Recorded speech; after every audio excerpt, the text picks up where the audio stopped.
성경 말씀 예레미야서 1장 13절에서 16절까지 말씀 보겠습니다.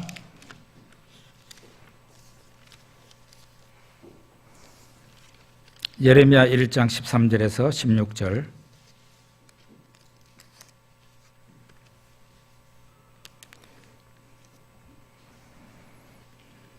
우리 같이 천천히 읽어보겠습니다. 여호와의 말씀이 다시 내게 임하니라. 이르시되 네가 무엇을 보느냐? 대답하되 끓는 가마를 보나이다. 그 윗면이 북에서부터 기울어졌나이다 하니, 여호와께서 내게 이르시되 재앙이 북방에서 일어나 이 땅의 모든 주민들에게 부어지리라. 내가 북방 왕국들의 모든 족속들을 부를 것인즉 그들이 와서 예루살렘 성문 어기 각기 자리를 정하고 그 사방 모든 성벽과 유다 모든 성읍들을 치리라. 여호와의 말이니라. 무리가 나를 버리고 다른 신들에게 분향하며 자기 손으로 만든 것들에 절하였은즉 내가 나의 심판을 그들에게 선고하여 그들의 모든 죄악을 징계하리라. 아멘.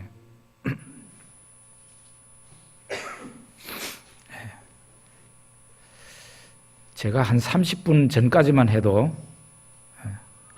정확하게 말하자면은 이 예배당에 들어와서 이 자리에 올라오기 전까지만 해도 제 마음에 근심이 좀 있었고 마음이 억눌림을 당하고 교회를 위한 걱정도 많이 생기고 그랬습니다. 선교는 별로 걱정 안 하는데 교회가 늘 걱정입니다. 제 억눌린 마음이 예배 시작 몇 분 전에 하나님이 아주 강력한 은혜를 저희한테 주셔서 그 모든 게 확 풀어지도록 역사하셨어요.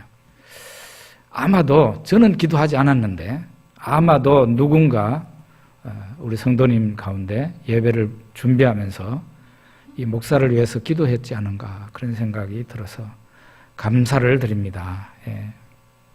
이 예레미야서를 이제 설교하게 됐는데, 예레미야는 비교적 어린 나이에 하나님의 선지자로 부르심을 받았습니다. 어느 책에 보니까 20살이다라고 얘기하고 있는데 20살 전후에 아주 어린 나이에 선지자로 부름을 받았습니다. 이 사람의 고향은 어디냐? 아나돗이라는 제사장들이 살고 있는 시골 마을인데요. 예루살렘에서 5km 정도 떨어진 곳이니까 1시간 정도 걸어가면은 갈 수 있는 그런 마을 출신이었습니다. 그리고 예레미야는 제사장의 아들이었습니다. 에스라도 제사장의 아들이고 에스겔 역시 그런 배경이 있죠. 그러면 이 예레미야와 같은 동시대의 인물들은 어떤 사람들이 있었는가? 선지자 가운데요. 성경에 나오는 선지자 가운데 예레미야와 동시대의 사람은 어떤 사람들인가? 제가 왜 이런 얘기를 하는가 하면 그 성경을 같이 보게 되면은 예레미야서를 이해하는 데 도움이 더 많이 될 수 있어요. 동시대 사람은 스바냐서, 그 다음에 하박국서, 다니엘서, 에스겔서를 쓴 이런 스바냐, 하박국, 다니엘, 에스겔, 이 사람들이 예레미야와 동시대의 사람들인데, 물론 같은 자리에서 사역한 것은 아니고 사역한 곳은 각자 다른 지역이라고 볼 수가 있습니다. 예레미야는 유다 나라, 이미 북쪽 이스라엘은 망한 지 한참 됐어요. 우상 숭배하다가 망했어요. 그리고는 남쪽 유다가 100년 이상 더 지속됩니다. 그러다가 이 남쪽 유다도 결국은 우상 숭배로 인하여 하나님을 버리고 우상을 섬긴 그 죄가 계속 지속되니까 하나님이 참다가 결국은 그 나라를 멸망시키게 되는데, 그 유다 나라의 멸망기에 하나님의 부름을 받아서 사역했던 선지자예요. 그래서 예레미야 선지자는 그 유다 사람들에게 이 나라는 망한다는 메시지를 합니다. 그리고 그 나라가 직접 망하는 것을 눈으로 봅니다. 그리고 포로로 끌려가기도 하고 하는 그런 선지자가 바로 예레미야 선지자다, 그렇게 볼 수 있습니다. 예레미야서 1장 4절에서 7절까지의 내용을 우리 한번 보겠습니다.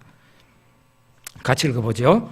여호와의 말씀이 내게 임하니라 이르시되 내가 너를 모태에 짓기 전에 너를 알았고 네가 배에서 나오기 전에 너를 성별하였고 너를 여러 나라의 선지자로 세우노라 하시기로 내가 이르되 슬프도소이다 주 여호와여 보소서 나는 아이라 말할 줄을 알지 못하나이다 하니 여호와께서 내게 이르시되 너는 아이라 말하지 말고 내가 너를 누구에게 보내든지 너는 가며 내가 네게 무엇을 명령하든지 너는 말할지니라. 하나님께서 이 어린 예레미야를 부르시는 하나님이 부르시는 그 장면을 여기에 기록해 놓고 있습니다. 나의 어린 나이에 예레미야가 하나님의 부름을 받았다. 하나님의 부름을 받는다는 것은 좋은 일 같지만 예레미야가 상대해야 될 사람들이 어떤 사람들이었느냐? 질 좋은 사람들이 아니었어요. 질 좋은 사람들이 아니었어요. 저는 목회를 해도 선교를 해도 항상 질 좋은 사람을 만났습니다. 우리 성안교회는 정말 양반 중에 양반들이 모인 교회예요. 옛날도 그렇고 지금도 그렇고. 제가 중국 가서 상대하는 사람들도 일반적인 중국 사람들이 아니에요. 정말 질 좋은 사람들, 양반들을 만납니다. 근데 이 예레미야가 하나님의 부름을 받아서 이제 가가지고 만나서 대면해야 될 사람들은 어떤 사람들이었나? 아주 질이 나쁜 사람들이었나? 어떤 사람들이었느냐? 그 사람들은 여호와 하나님을 버리고 우상에게 숭배하는 사람. 그 우상 숭배를 하지 말라고 아무리 얘기를 해도 그 말하는 선지자를 죽이고 계속 그 짓을 계속한 사람들. 또 하나는 그리고 계속 불순종하는 사람들. 하나님의 말씀이 있지만 하나님 말씀 내던지고 계속 하나님께 불순종하는 이런 질이 아주 나쁜 사람들을 누구가 상대해야 돼요? 예레미야가 상대를 해야 되는 거죠. 이런 경우에 어떻습니까? 굉장히 그 일은 어려울 수밖에 없어요. 그리고 하나님께서 예레미야에게 내가 너에게 주는 이 말을 내 백성들한테 가서 전해라 하면서 메시지를 주셨어요. 대체로 3가지 정도의 메시지를 주셨는데 첫째로는 너희는 망한다, 멸망한다. 그게 첫째 메시지고 두 번째로는 너희들이 믿고 의지하는 저 성전 무너지고 불태워진다. 세 번째로는 너희는 바벨론에 항복하라. 그게 바로 이 예레미야가 하나님께로부터 받은 메시지입니다. 이 3가지 메시지를 그 질 나쁜 사람들 앞에 말해야 되는 거예요. 얼마나 힘들겠습니까? 나라가 멸망한다. 이 나라는 곧 멸망한다. 저 바벨론이라는 나라가 쳐들어와서 이 나라를 멸망시킬 거다. 이런 설교를 예레미야가 했겠죠? 했습니다. 하니까 막 왕과 백성들이 심한 반발이 일어났어요.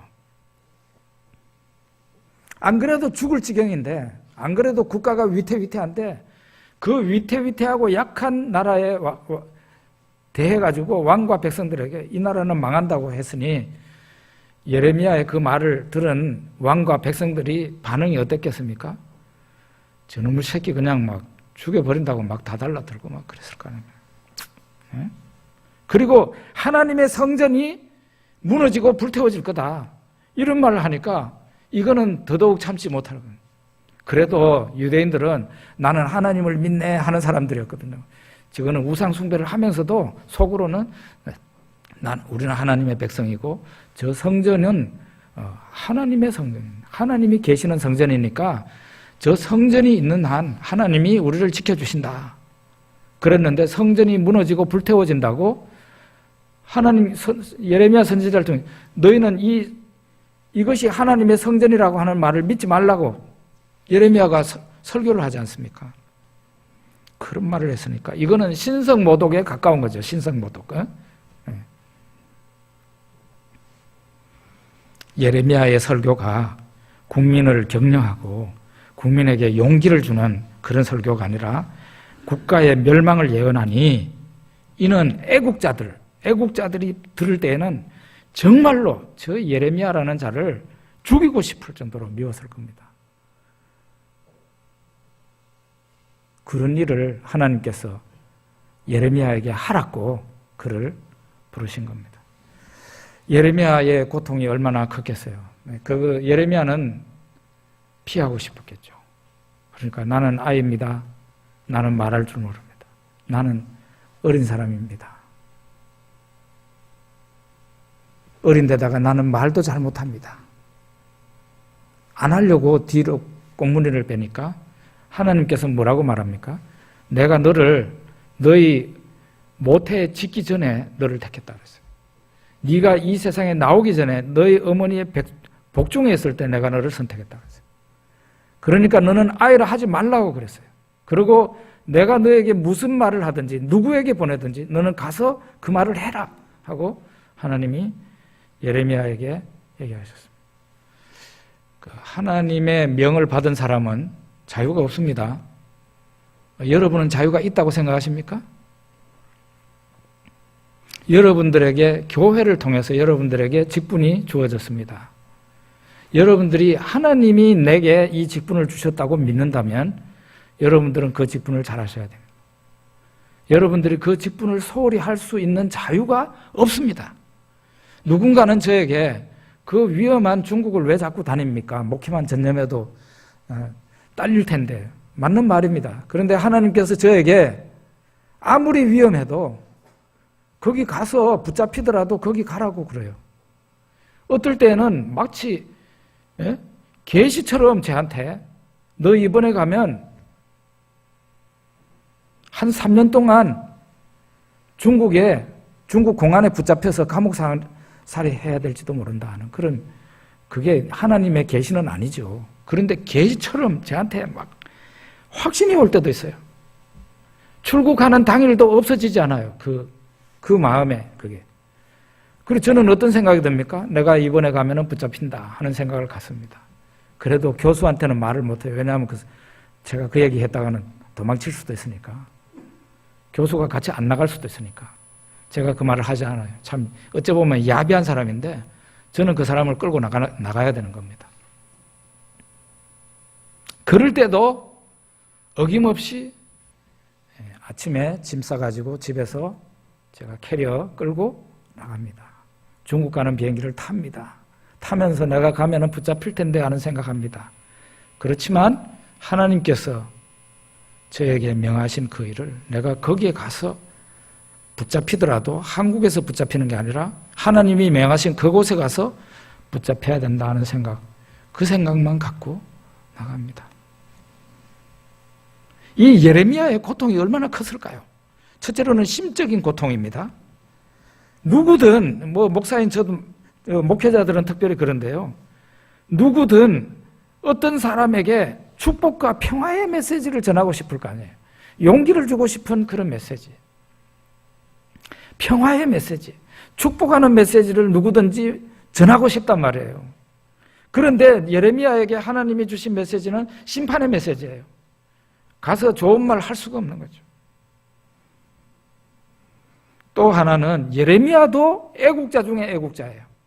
애국자 중에 애국자인데 그 나라와 왕과 백성을 원수처럼 대해야 된다는 게 정말 어려운 일입니다. 그래서 심적인 고통이 큰 것이죠. 또 하나는 외부적인 박해입니다. 예레미야의 설교는 아까도 말씀드린 바와 같이 왕과 백성들의 그 비위를 건드렸습니다. 심기를 심히 불편하게 화나게 만든. 그래서 왕과 백성들이 어쩌든지 저 예레미야를 죽이려고 했어요. 심지어는 고향 안 와도 그 자기네 마을 사람들도 예레미야를 보면 이를 갈았어요. 죽이려고 그랬어요. 그리고 여기 보면 가족들과 친구들까지도 예레미야를 대적하고 심한 말을 하고 고통을 주었다. 그렇게 얘기하고 있어요. 얼마나 힘들었겠습니까?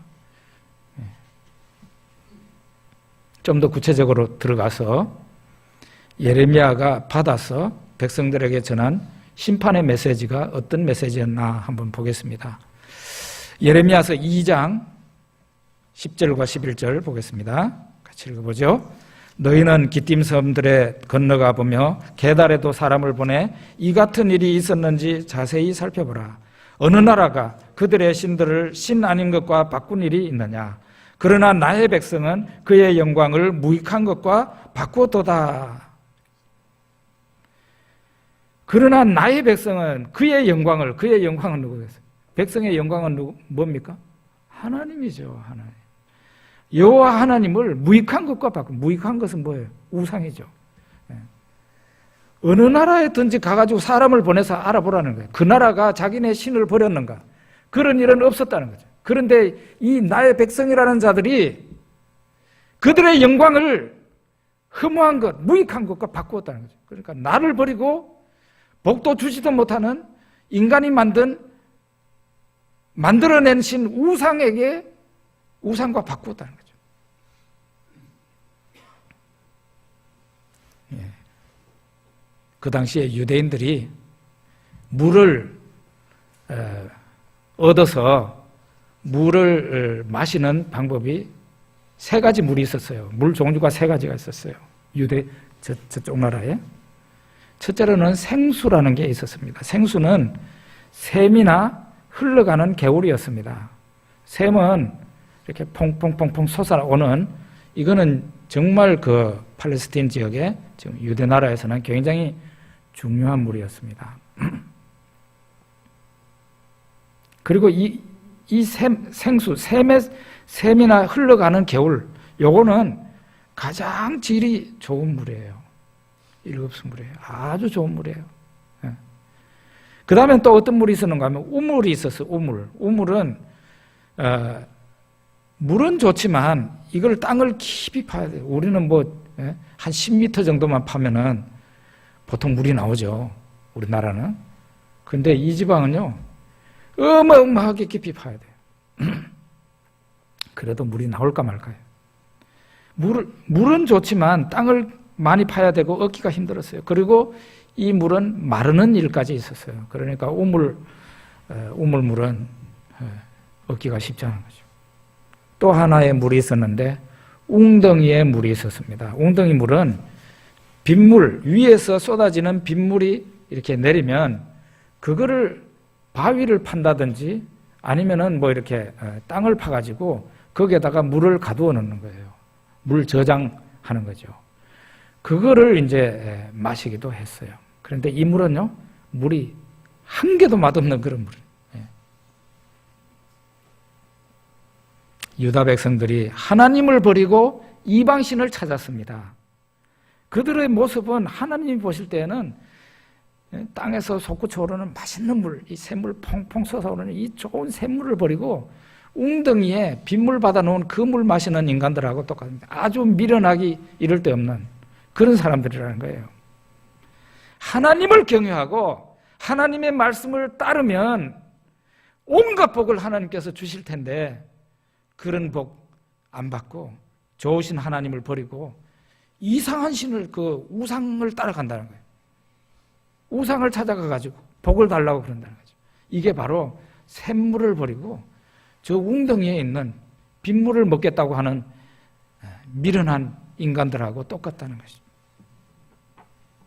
하나님께서는 게다가 이 백성을 음란한 백성이라고 그랬어요. 예레미야 3장 2절을 봅시다. 같이 읽죠. 내 눈을 들어 헐벗은 산을 보라. 네가 행음하지 아니한 곳이 어디 있느냐. 네가 길가에 앉아 사람들을 기다리는 것이 광야에 있는 아라바 사람 같아서 음란과 행악으로 이 땅을 더럽혔도다. 남녀간에 불륜과 음행이 있듯이 하나님과 하나님의 백성 사이에도 이런 일이 있을 수 있다는 거죠.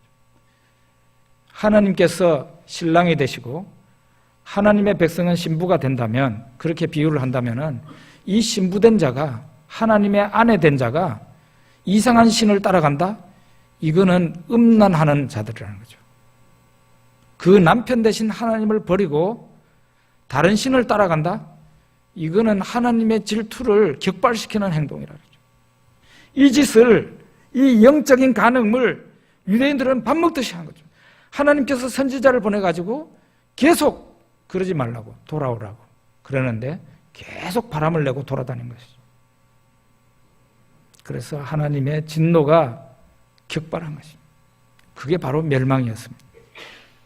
그래서 하나님은 아무리 선지자를 보내서 그 백성을 달래보기도 하고 때로는 그 백성들의 마음이 돌아오는데 도움이 될까 싶어가지고 그 어마어마한 축복의 기적을 나타내기도 해봤어요. 그래도 그 백성들이 돌아오지 않았어요. 책망을 해도 안 돌아오고, 한번 기적을 나타내서 돌아올란가 싶어서 기적을 나타내도 안 돌아오고. 그러니까 하나님께서 참다가 이 나라를 멸망시키기로 합니다.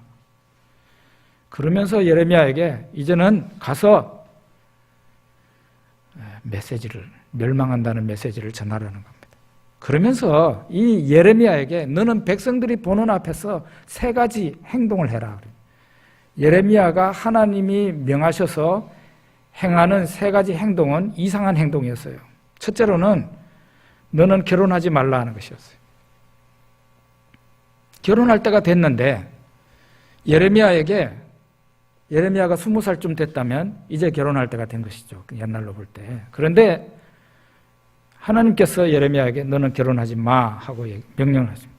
왜냐하면 이제 곧 저 바벨론이 쳐들어와서 이 나라를 멸망시킬 텐데 그때는 가정을 가진 사람이 가장 불행한 거죠. 그래서 가정이고 뭐고 다 깨지게 됐으니까 너는 결혼하지 마라. 예레미야가 결혼을 안 하면은 주변 가족들도 묻고 다른 사람들이 물을 거 아니에요. 왜 당신 결혼 안 합니까? 그러면은 이 말을 하는 거예요. 이제 저 바벨론이 쳐들어올 텐데 그때는 가정이고 뭐고 다 깨지니까 하나님이 내한테 결혼하지 말라고 했습니다. 이 말을 하라는 거죠. 두 번째로는 너는 사람이 죽어서 상갓집이 생길 텐데 상갓집에 들어가거든 절대로 울지 말라 그랬어요.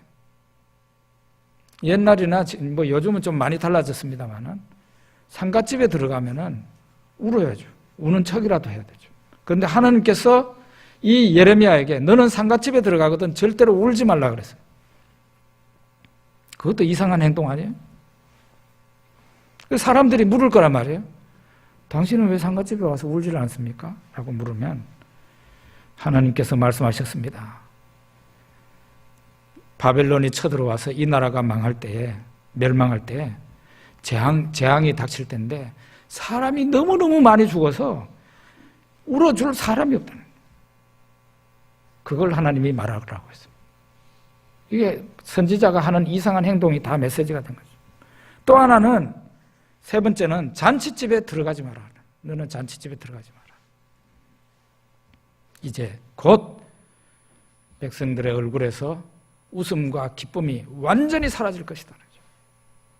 그래서 잔치집 멸망에 오면은 잔치고 뭐가 하나도 없어져. 그것을 예언하는 행동이 되는 것이죠. 이렇게 3가지 행동을 예레미야에게 명하셨어요. 예레미야는 그대로 행동했습니다.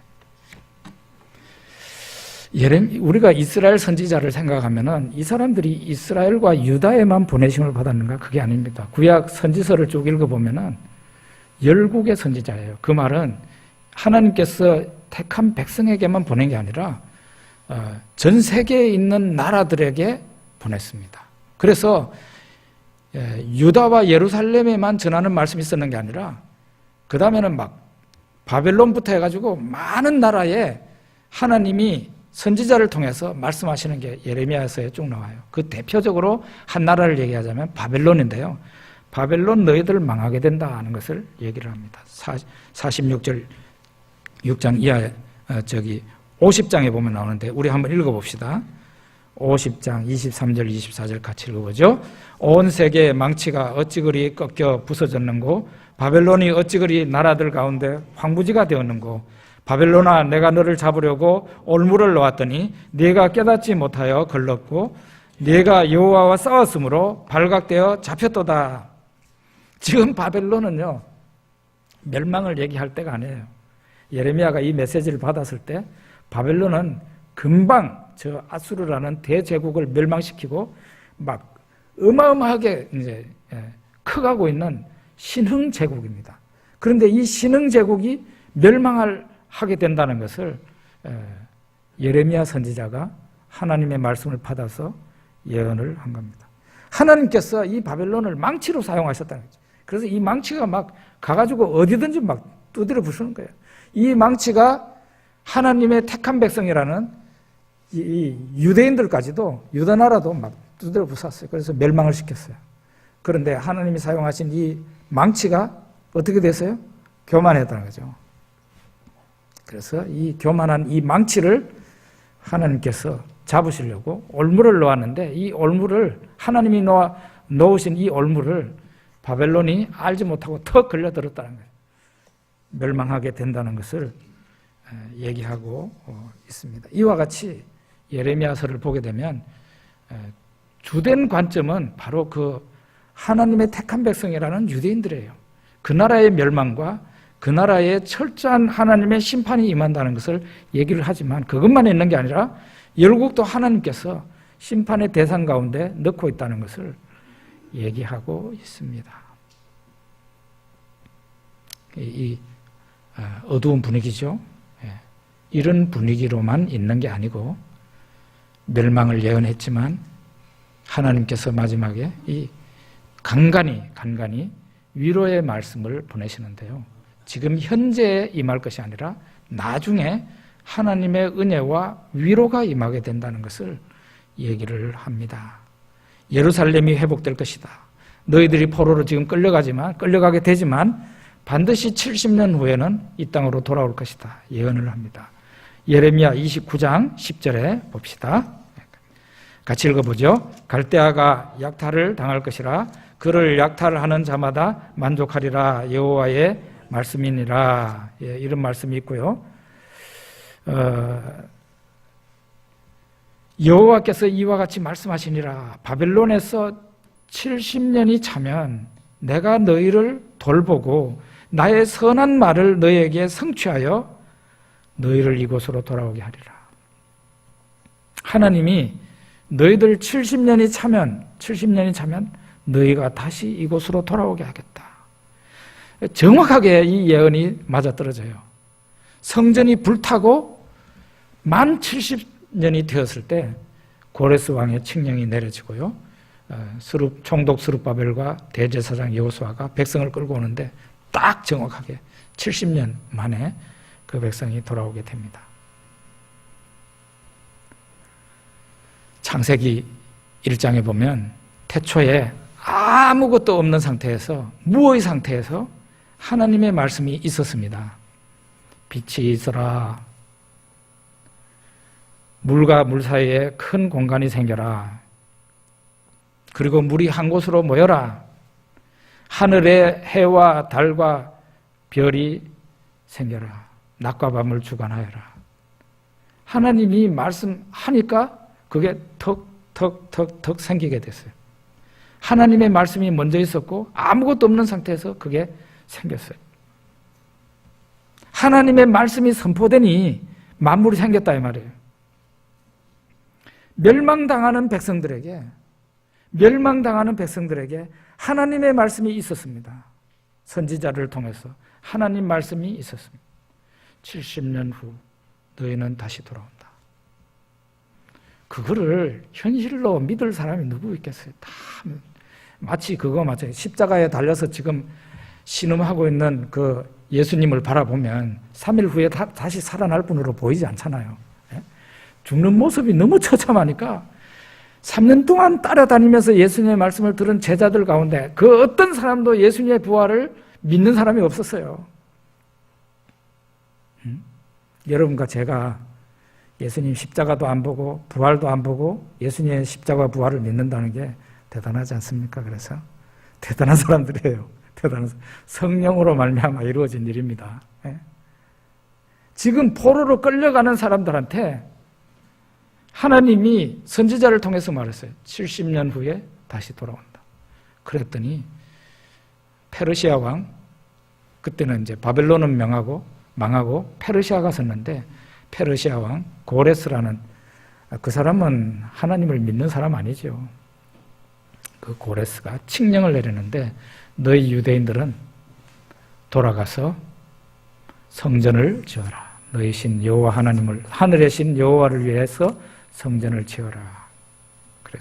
그래서 돌아오게 되는 정확하게 70년. 멸망당하는 백성들에게 하나님 말씀이 선포된 것처럼 오늘 우리들에게도 하나님의 말씀이 있죠. 믿음이라는 것은 하나님을 믿는 것이고, 또 하나는 믿음이라는 것은 하나님이 선포하신 말씀을 꽉 붙잡고 믿는 거예요.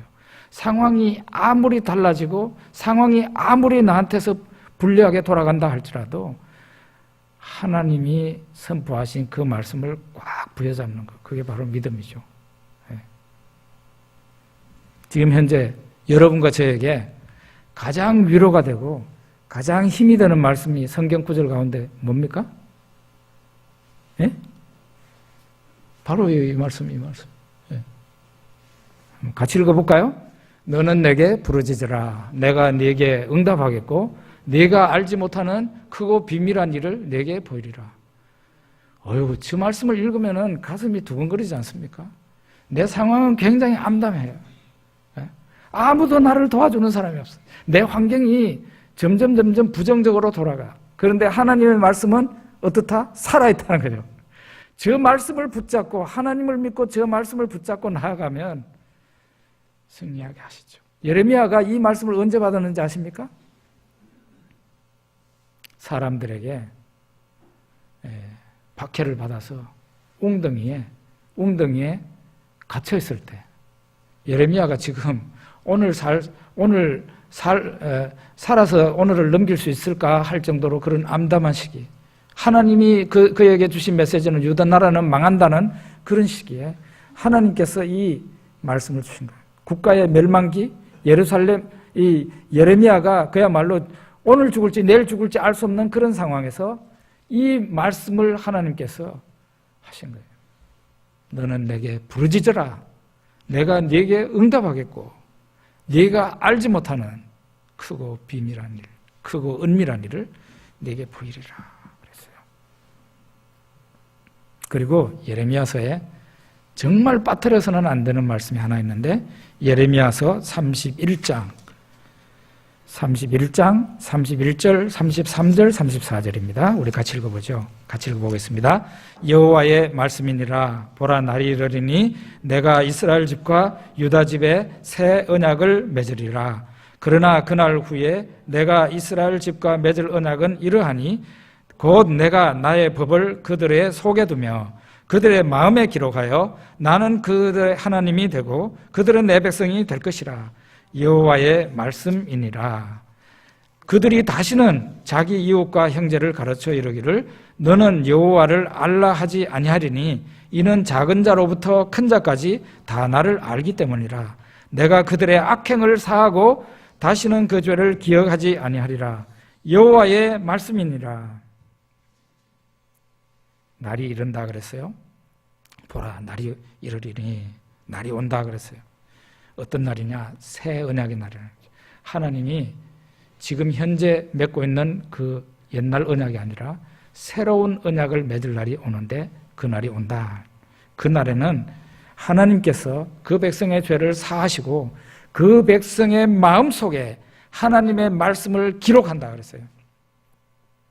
그래서 백성들이 서로 하나님을 알라고 너에게 하나님을 가르쳐 줄게, 그게 필요 없다는 거예요. 왜냐하면 이미 하나님께서 하나님을 아는 지식을 그 백성의 마음속에 기록했기 때문에 그걸 할 필요가 없다는 거죠.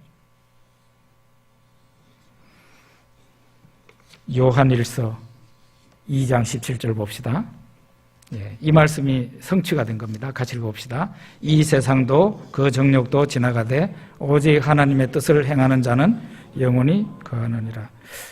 제가 그 요한일서 2장 17절을 보니까 이게 잘못 인용된 거 아닌가 모르겠는데, 제가 잘못했는지 여기에 잘못 옮겼는지 잘 모르겠어요. 제가 읽은 말씀은 그거예요. 너희는 주께 받은 바 기름 부음이 너희 안에 거하노니. 혹시 찾아보십시오. 제가 실수했을 수도 있으니까. 요한일서 2장 17절. 이거는 정확해야 되는데. 요한일서 2장. 이거는 제가 실수를 했군요.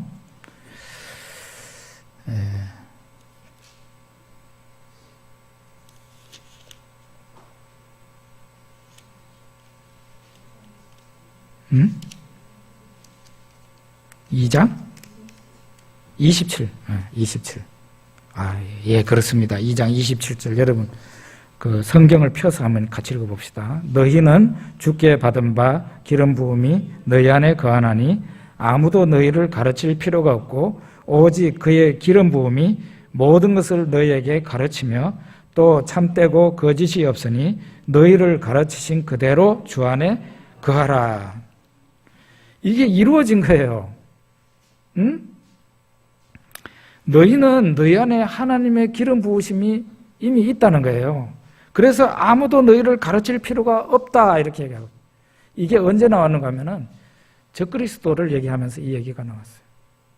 그 사람들이 딴 얘기를 하니까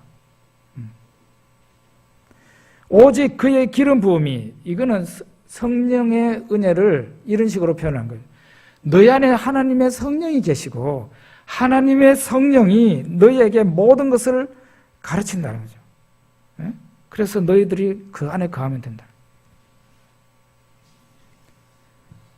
이것을 문자 그대로 해석한다면 신약 시대에는 교육이라는 게 사실 필요가 없다는 얘기가 되는 겁니다. 여러분들이 몰랐던 어떤 지식을 가르치는 게 아니라, 목사의 설교도 마찬가지라고 생각합니다. 제가 언젠가 이런 설교를 한번 했습니다.